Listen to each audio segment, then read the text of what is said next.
by Sports Interaction, Canada Sportsbook.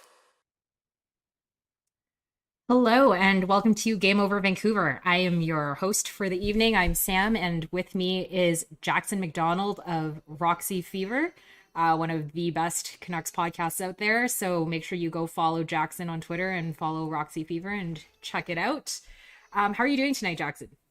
I am doing pretty good. I this is my third day off before I go back to work, and I am full of like wine and turkey, 3 days of that. And I was expecting the Canucks and Sharks to like match that energy tonight. But they really surprised me and actually gave us like, I guess, as lively as a game as you can expect from these two teams. Yeah, I had to eat my words a bit. I thought the first period was like one of the slower periods I've watched in a while. It was super long. But if you're joining us now, the Canucks blow the Sharks out 6-2. Bo Horvat and Ilya Mikheyev both with 4-point nights. Quinn Hughes scores his first goal of the season, which was an absolute beauty. And yeah, we're going to jump right back into the recap. But first, I'm going to give a quick shout out to our sponsor. Think you know what way it's going to go? Make your bet with Sports Interaction. Whether it's hockey, football, or basketball, Sports Interaction has you covered. Bet pregame, live and play, or on one of our many prop bets. Sports Interaction makes it easy to deposit, play, and cash out. Join now and see all sports betting has to offer. Want to bet? Head to sportsinteraction.com/SDPN. That's sportsinteraction.com/SDPN. 19 plus, please play responsibly. So if you're joining us tonight, again, the Canucks win 6-2, third straight win. I'm going to call that low tank awareness. If you've been watching us since the beginning, I have said I wanted the Canucks to lose as many games as possible this season and set an NHL record. They have decided not to listen to me, and are now one game above 500. So well, above NHL 500. Yeah, which is one fake, game above but... NHL 500. And so I'm just going to jump in there. They are not going to break a record for that, but something I've been tracking is so basically I took a long time to find because it's not like something you can just Google, but I figured out that I think it's it's like the 1981-82 or 82-83 Washington Capitals hold the record for most goals by a team that missed the playoffs. Oh, that's amazing. And I think the Canucks might have a chance at that one. That's awesome. They're a little bit off the pace right now. I think they're on pace for something like 284. Okay. And the record is 319. So it's like possible. I think if they buy at the deadline, they could probably do it. So I'm all in. Let's go. They could probably get a guy who paces for like 20 goals for if they package Höglander and put Golson together. So let's do it. All in. Because I want to see them do that. I think that would be very funny. That would be very funny. That is the only scenario in which I would accept this team buying at the deadline. Yeah, I don't know. So on the show, we've been like arguing kind of about what the best plan is, for the Canucks, like long term, like what they should do, because they seem stuck in this really bad, mushy middle situation. Yeah. I'm trying to think of I guess the sort of platonic ideal of that sort of team is the like late era Iginla Calgary Flames, where they're just consistently. I have said for years, Jackson, that my nightmare is being the Jay Feaster Flames. Yeah, and exactly. That is exactly what pretty we much are. What they are. Yeah, and so we've been kind of discussing how they can get out of that. And Vias, one of my co-hosts, his plan is that they should just tear it all down and trade literally everyone. I think Buffalo Sabres 2014 or 2014-15 Buffalo Sabres style. Yeah. My plan is like what they should have done when Jim Benning was hired, which is aggressively tear down for maybe like 3 years, like 2 or 3 years, and then keep a couple of good players and then kind of make a bunch of trades and sign a bunch of free agents all at the same time and kind of go for it. And then Elliot, my other co-host, he just thinks they should just go for it now because they're screwed anyways, which is definitely the most funny option. And which is definitely what they're doing. Yeah, well, I mean, I don't see. At this point, I would take that, and I feel like they won't even commit to that. Like they won't even commit to doing the stupid thing that they shouldn't do. They'll go like 60% of the way there. They just want a Cinderella run it. Yeah, they want to, like they won't trade Höglander and Podkolzin for like a guy who's actually good.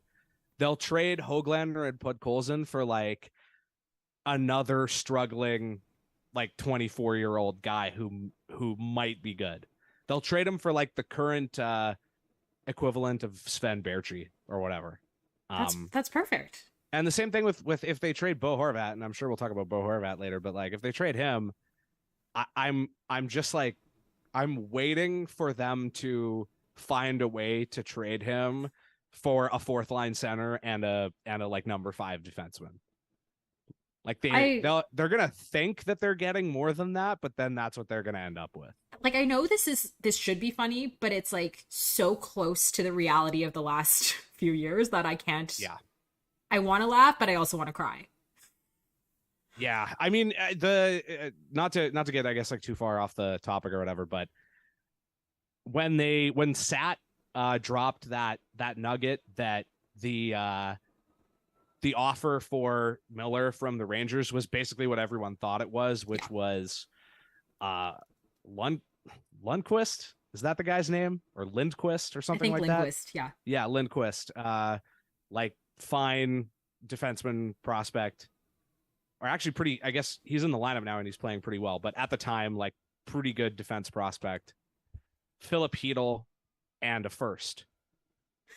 And the hilarious thing is I actually think the Canucks would be better this year if they had made that trade. I think they would be better off with Philip Hedl than they are with JT Miller. Even though Miller has way more points, like Hedl's played way better at even strength. And Miller was terrible tonight. I'm just looking at the natural stat trick page here. And I mean, I'm always on about Miller, but the Curtis Lazar, JT Miller, Connor Garland line somehow played the most minutes at even strength, which I think calls a lot of things into question. And they were minus 38 Corsi Rel. Every line on every regular line that played tonight had at least 46% Corsi rating at even strength, and the Lazar Miller Garland line had 14.3. That's great. I love I think that they would for be the better guy. off with Philip Hedl. I love that for the guy who's going to get paid $56 million over the next 7 years. That's perfect. The guy who signed the most expensive deal in history, whose deal hasn't even started yet, and who is apparently not, in fact, untouchable, but for the fact that they gave him this contract. I mean, yeah, that's like sort of just another version of the like, oh, he didn't get a no trade clause because his contract is the no trade clause. But his contract, in fact, has no move clause and a no trade clause. Fair, yeah. Like, in this case, but they've done that with so many guys in the past. Yeah, and Miller, his version of that is he is not an untouchable, but his contract makes him untouchable. If you're just joining us, I'm Sam. I'm here with Jackson from Roxy Fever. Make sure you go follow at Roxy Fever, at Failson MacDonald on Twitter, follow at SDPN Sports, and go retweet the link to the show. We're just getting started. The Canucks beat the San Jose Sharks 6-2 tonight. Third straight win. Pretty decent showing. I thought for me the biggest stories of the game were, and we'll get back to Bo Horvat in the second segment, but Bo Horvat scoring 2 goals tonight. He's on pace for 63. Yes. Right up there with Connor McDavid and Tage Thompson. So that was a great story for tonight. It always is. And for me, the other story was obviously Quinn Hughes getting the monkey off his back and scoring that beautiful goal. That makes sense. You have a different one, don't you? My story of the game is Lane Peterson. I want to know if this guy is a guy, because I think he had 2 points tonight. Yeah.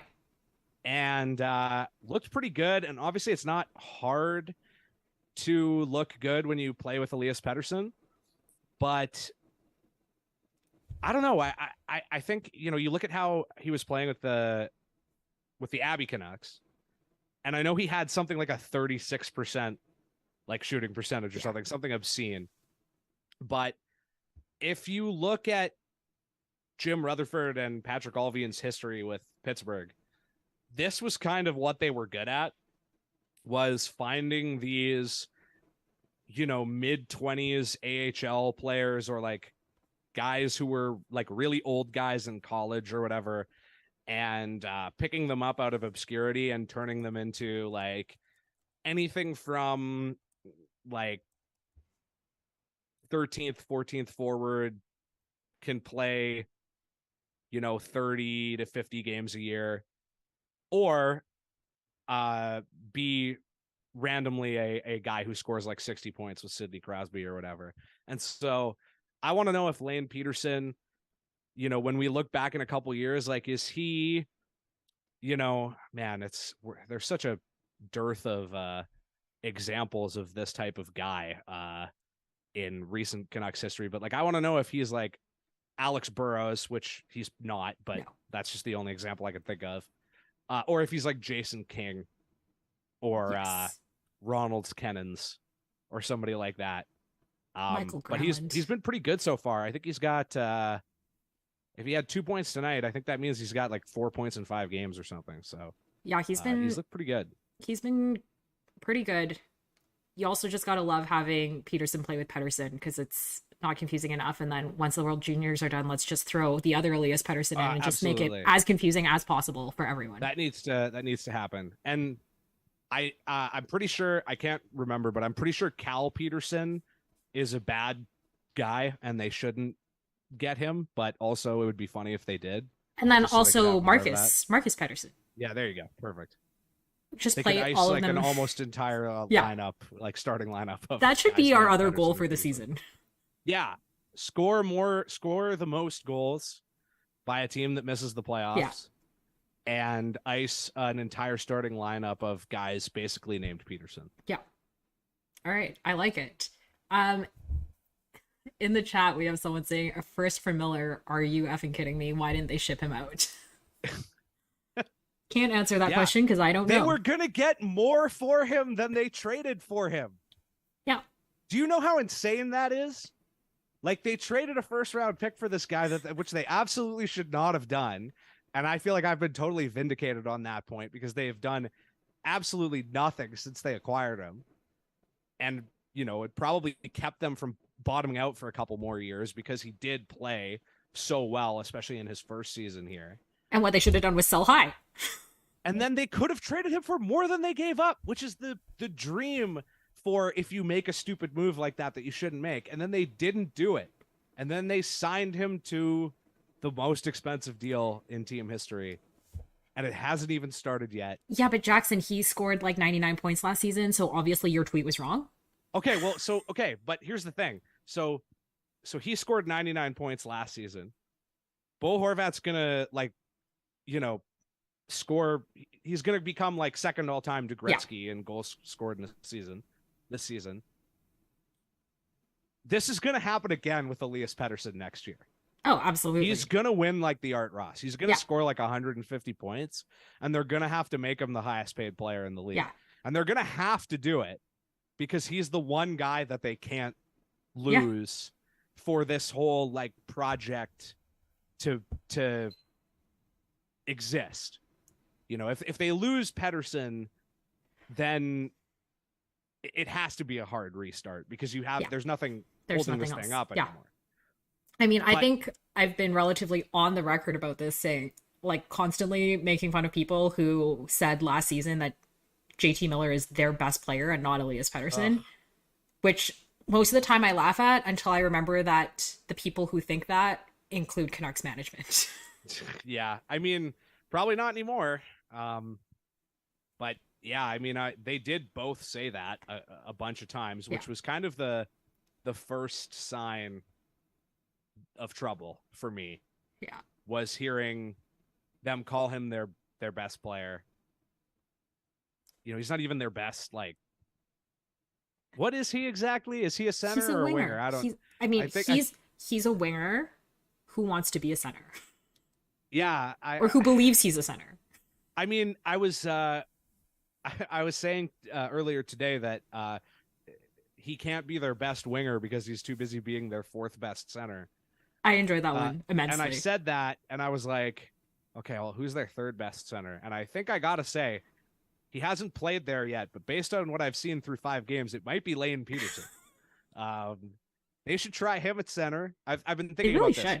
They should try Lane Peterson at center, and they should try somebody, just one of their right wingers. I think Connor Garland. They should switch Connor Garland and Tyler Myers. I was going to say, why not just try Tyler Myers at center?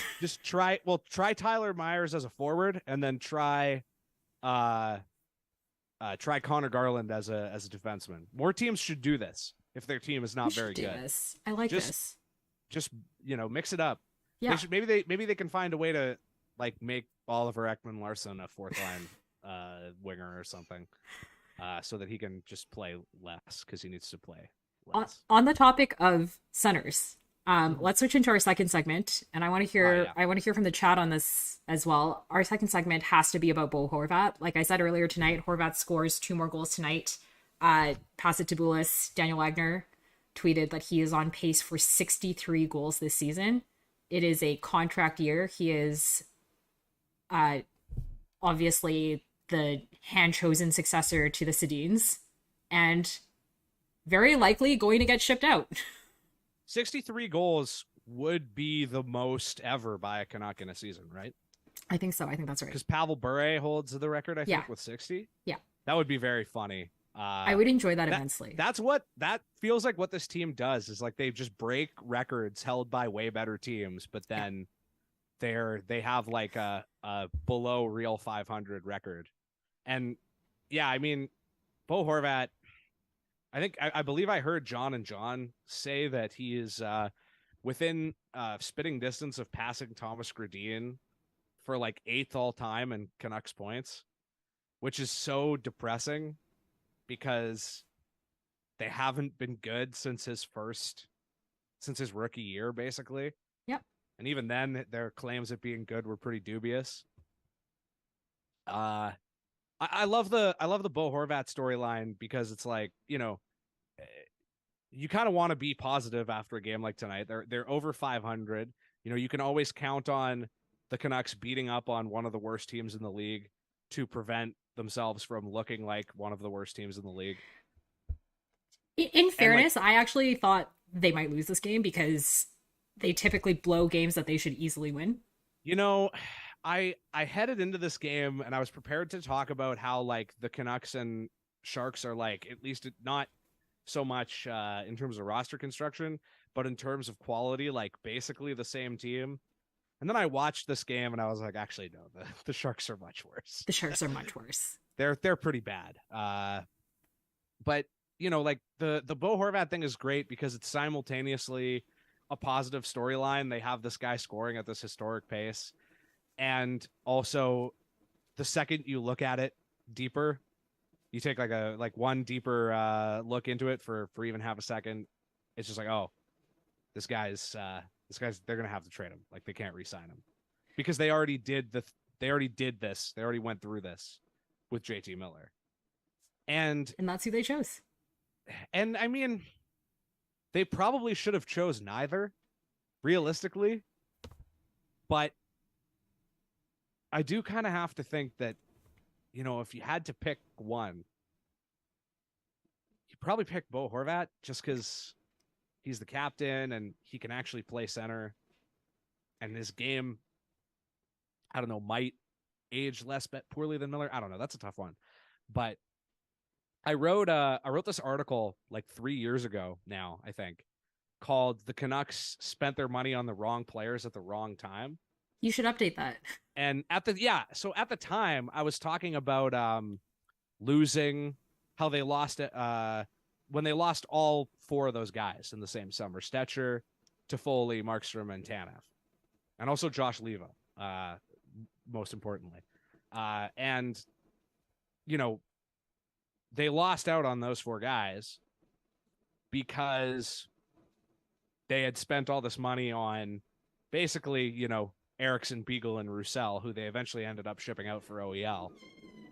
And the point that I was trying to make with it was basically that, you know, signing legacy contracts for other teams is what can prevent you from signing your own legacy contracts when you'd be justified to do it.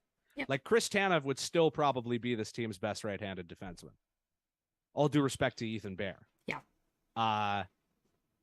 You know, Markstrom, I think they made the right call. I think Markstrom was the right call. Absolutely. Toffoli, they absolutely should have re-signed Toffoli. Yeah, and he wanted to stay here.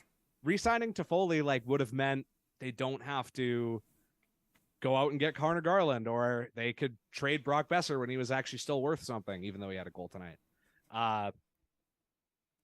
And yeah, you could pretty much copy paste everything that I said about Eriksson, Beagle, and Roussel and just replace it with OEL and Miller. Yeah. Who both make more money than either of those guys, than like all of those guys did combined. This is taking a very depressing turn for a night where the Canucks win 6-2. Anyways, weren't we supposed to be talking about Bo Horvat? Yeah, we're going to talk about great. Bo Horvat. Having a career year. The Canucks must be really good. Nunya in the chat says, complex answer, even if Horvat hits 60 goals, he's a historic 50-point player. For the love of God, sell high. I think that's right. Oh, yeah, sure. I think Jackson's earlier take is right. They should have traded both Miller and Horvat in a reasonable world where they had a longer-term plan and weren't just like, hey, at a 99-point season, let's just pay him now and not think about who else we got to sign down the road. But yeah, I think my issue isn't so much that they shouldn't trade Horvat. It's that they decided to sign Miller, but not Horvat. Yeah, no, they should sell high on Horvat. They should have sold high on Miller. Oh, Yerky with the stat. Bo Horvat's adjusted game per 82 average of 6 goals in each game is a 57 goal pace, and Burry's best year as a Canuck adjusted was 55. Whoa, that's wild. I think I will say I think we're in a weird period though in NHL history where all our kind of data assumptions are way out of whack because of the 2 new expansion teams. Yeah. I think it's kind of that. It's kind of forwards having that leap forward that no pun intended that goalies took like maybe 10 years ago. And then also perhaps partly the sort of bizarre circumstances around having 2 seasons that happened during a global pandemic. But that is still really impressive. Okay, last question on... Sorry, okay, go ahead, finish that. No, I was just going to say, as far as trading Horvat is concerned, like, yeah, they should do it. But I'm just skeptical that they're actually going to be any better off for doing it because, 2 reasons. One, they're saying they want guys who can help them now, which is just, you never win those. He is the guy who can help them now. Exactly. Like you never, when you try to get guys who can help you now, that's how you end up making the Kessler trade, basically, which, you know, if you don't then do even more stupid things to make the return ultimately worse, probably doesn't look that bad in retrospect. I mean, they could probably use Jared McCann right now. So yeah, there's that element to it. And then on the other hand, there's, you know, perhaps even more importantly, like, I just don't, what am I trying to say here? I guess, like, I don't see them doing anything. Like, they're just going to move on from Horvat and then immediately, whether it's in a trade or in free agency or whatever, they're just going to immediately chase like a guy who can fill that role right now. And I don't know, man. It's just, it all just seems bad. What can you say? Like, they have this guy scoring at this historic pace. This should be a home run in one way or another. It should be Yeah. either a home run because it helps them, get into the playoffs and make some noise or whatever, or, they can move on from him, net a bunch of futures, get a little bit of cap space, and then maybe that cap space could help them move off of OEL or Miller or something, like if you get creative. But they're not going to do that. No. They're just going to keep doing whatever this is. No, they're one game above NHL 500. And so you just know that the switch from the tone of earlier this season is now going to be push for the playoffs. And that reminds me of the other thing that I was going to say, and then I sort of lost my train of thought, which is that the Canucks now, like twice with Benning and Rutherford Alvin now, like this is maybe getting slightly galaxy brained here, but they keep hiring these guys who were successful in the Eastern Conference, and they've kind of done it with players too. A little bit, like who they've targeted, like Mikheyev and stuff. He's having a good year. We'll see how that ages. But where I just think like this has happened this happened before with Benning, and it's happened with Rutherford now too, where I think they come out here and they think they're gonna play the Leafs 3 times a year plus returns for their players, and it doesn't work that way. No. Everybody's asleep when the Canucks play. Everybody who matters doesn't watch their games, especially when they're bad. So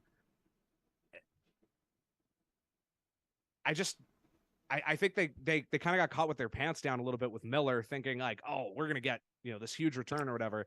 And then they did exactly. But they're thinking, no, we should get more. And it's like, no, it doesn't work that way. Maybe in Pittsburgh, Maybe when you play maybe in Toronto, maybe if you play Toronto 5 times a year or whatever, but not out here, not where nobody cares. And this is a thing that bears out like all along the West Coast. Like Anaheim and San Jose and LA have had trouble getting fair value for their players, like their big players too, before in the past. And I think it's going to happen with Horvat again. I think they're going to wait too long. Like they're not ready to trade him now. I guarantee you. They're going to wait too long, and they're going to be unimpressed with the offers they get in February, and who knows what's going to happen. I'm still not convinced that they aren't going to find a way to do the JT Miller thing all over again and find a way to clear space and re-sign him for a deal that is like, well, that's bad, but it's not as bad as I thought it was going to be. Yeah. That still ends up being terrible like a year later or whatever. When they have to sign Elias Pettersson. Oh, man. Yeah. Okay. Let's switch to our third topic. If you're here with us, thanks for joining us. The Canucks win 6-2 tonight and beat the San Jose Sharks. They're now 16-15 and 1? No, 3. 16-15 and 3. Third segment.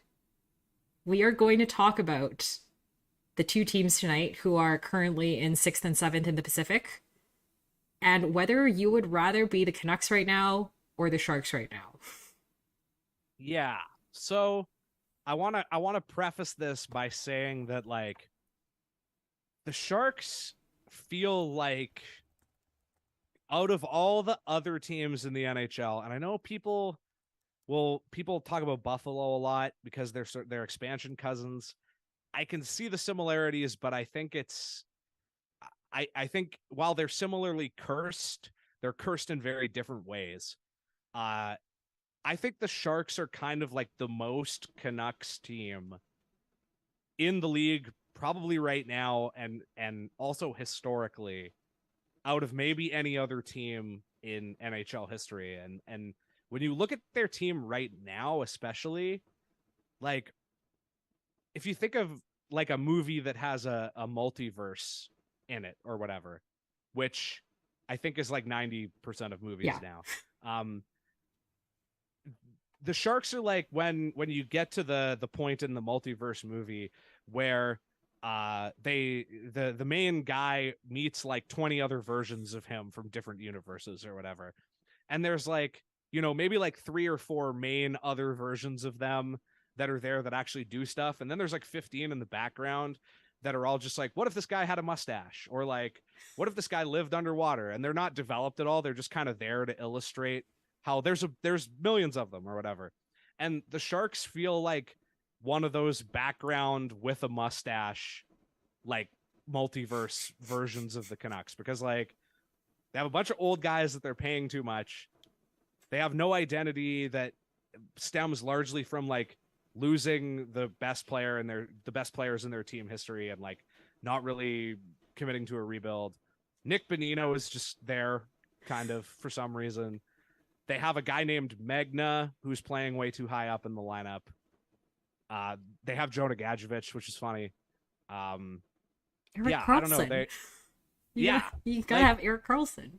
Well, and yeah, like the Erik Karlsson thing is really funny because that rhymes with the Canucks, because like he's also he's on the one hand like a very good puck moving defenseman, but he's way older than Quinn Hughes. Yeah. And then he's also a Swedish guy who's far and away the best guy on the team, but he's once again like way older than Elias Pettersson is. But so like it like I said, it rhymes. It just everything about them sort of reminds me of the Canucks in some way, but it's sort of like a scrambled version of a bunch of different eras. Especially having a Magna playing with their best player. Like, there's a good point in the chat that I gotta throw at you. Okay, yeah. Shoeshine says, I don't know how you say the Sharks haven't committed to a rebuild when all their good players are being held in the minors so they can lose more games. I mean, maybe that's true. I don't know. Isn't that like half true about the Canucks though too? I don't feel like the Canucks is intentional though. No, it's I like, mean, accidental. Who cares though? Like, I mean, intentional or not. I'm starting to think that teams becoming good is not as intentional maybe as people think. Like, I think a lot of teams just get good kind of by accident or through luck or whatever. So yeah, There's I don't know. I for mean, sure luck to it. I've said before, they were committed to a rebuild, why did they just re-sign like Thomas Hertl to a million bajillion years and $1 million bajillion dollars? I will say, of the three teams at the bottom of the Pacific, despite being dead last, I think Anaheim is actually doing it right. Like, you have just enough fun with Zegras and Terry to entertain fans, but you're just consistently losing. They're doing it right because they might get Connor Bedard. Exactly. And if they do, he'll probably stay there. Yeah. Unlike if like he. But imagine having Terry Zegras and Bedard. Like, that is a fun team to watch. I would like that. I would like to have. I would like that a lot. Sorry, I don't actually want to be the Canucks or the Sharks. I want to be the Anaheim Ducks. Yeah, fair. That's fair. I mean, I think, we'll have to kind of see how it develops.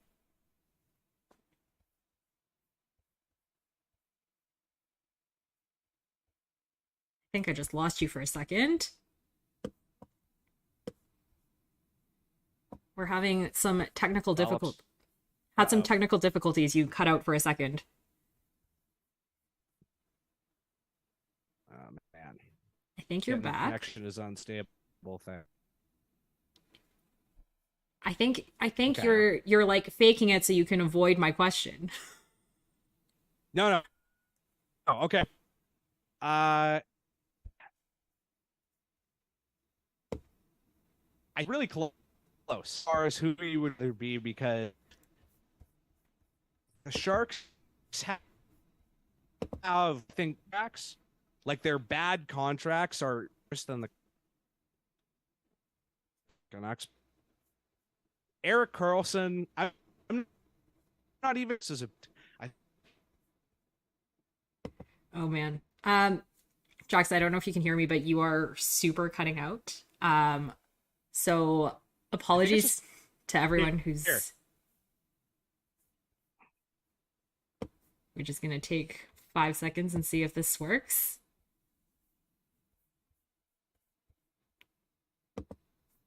All right. If you're like me, you have a frozen Jackson on the screen. I can leave and come back.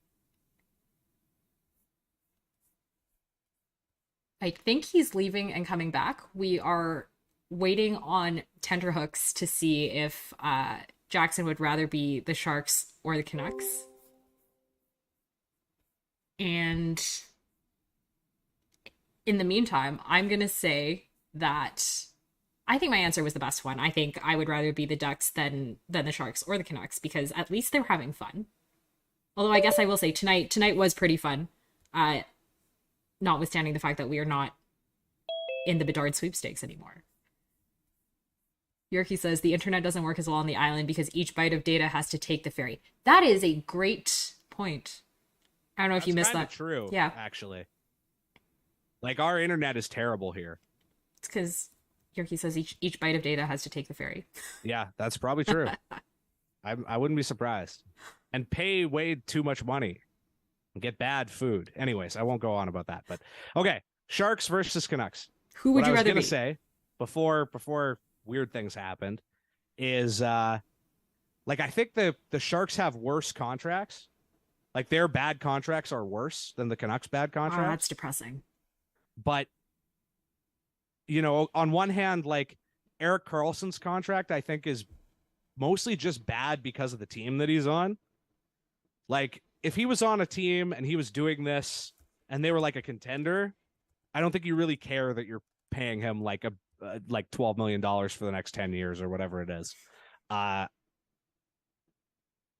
also think that Marc-Edouard Vlasic, he is pretty close to Roby Da Island territory. Like I think you can make him disappear pretty soon. I literally forgot he was playing. Oh yeah. That's a bad one. And then the other bad one is Logan Couture. Yep.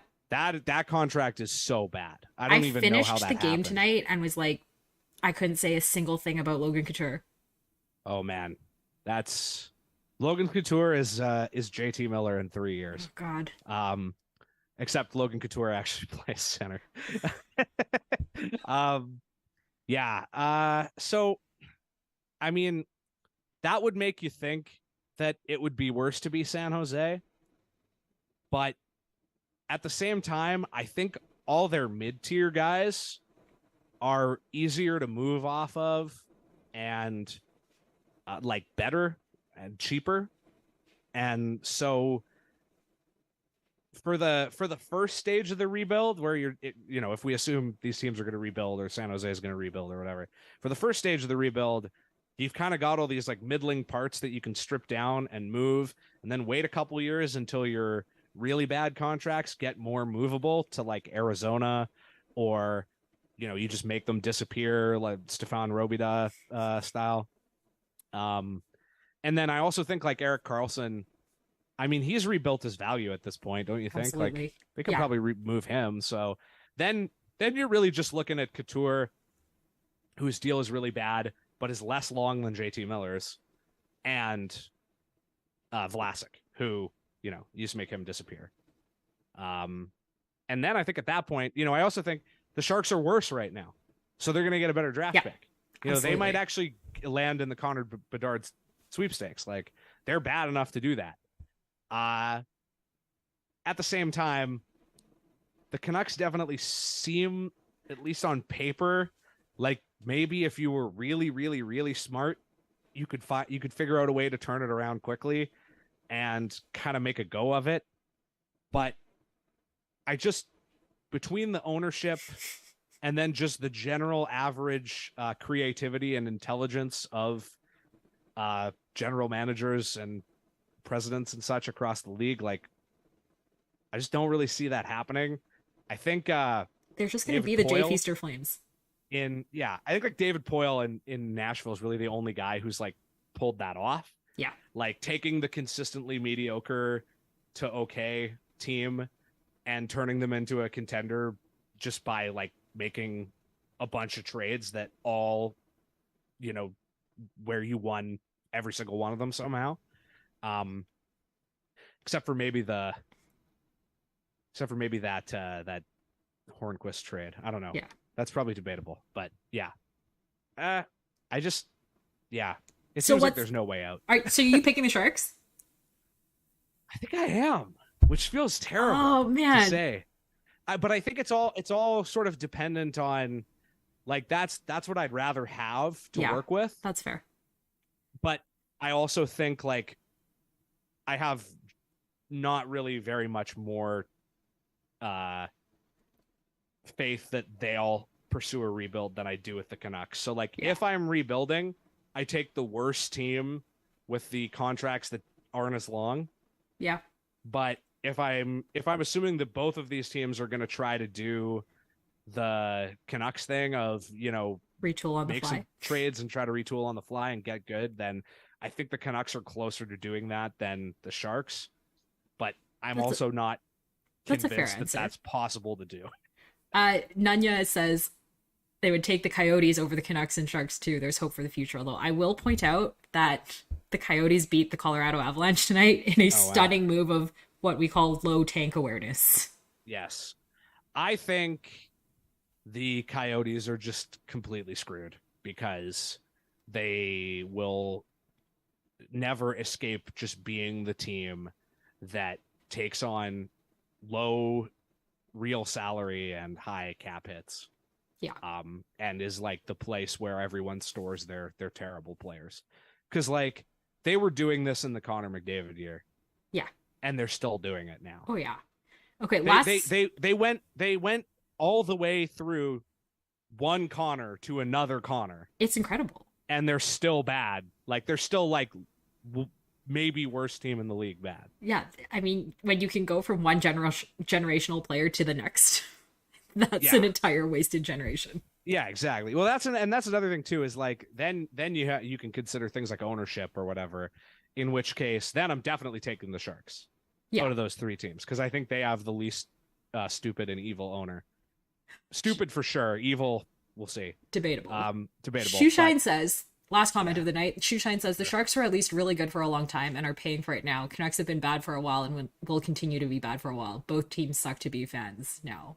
That's true. The Sharks were good for a lot longer than the Canucks were, and they were good a lot more recently. But it is, like to your point earlier, it is kind of one of the most Canucky feelings where it's like they were really good for so long, and every year I thought this has to be the Sharks' year. They've got to win the cup, and it just never happened. Yeah, best player is a guy who passes a lot. Best player in team history or whatever. Really good for a long time. Terrible luck in the playoffs. Have a Magna on their team. Yeah, there's a lot of similarities. It's pretty incredible. Non-superficial similarities. It's pretty incredible. All right, everyone. Thanks for joining us tonight. The Canucks win their third game in a row, 6-2 over the San Jose Sharks. Thanks to Jackson for joining us. Again, go check him out on Twitter at Jackson MacDonald and also at Roxy Fever. He's recording tonight. One of his co-hosts, Vias, is in Switzerland for the Spengler Cup, so make sure you check that out when it comes out later this week. The only team Canada I care about. Fair. Spengler Cup, baby. Fair. All right, everyone. Thanks so much for joining us, and we will see you next game.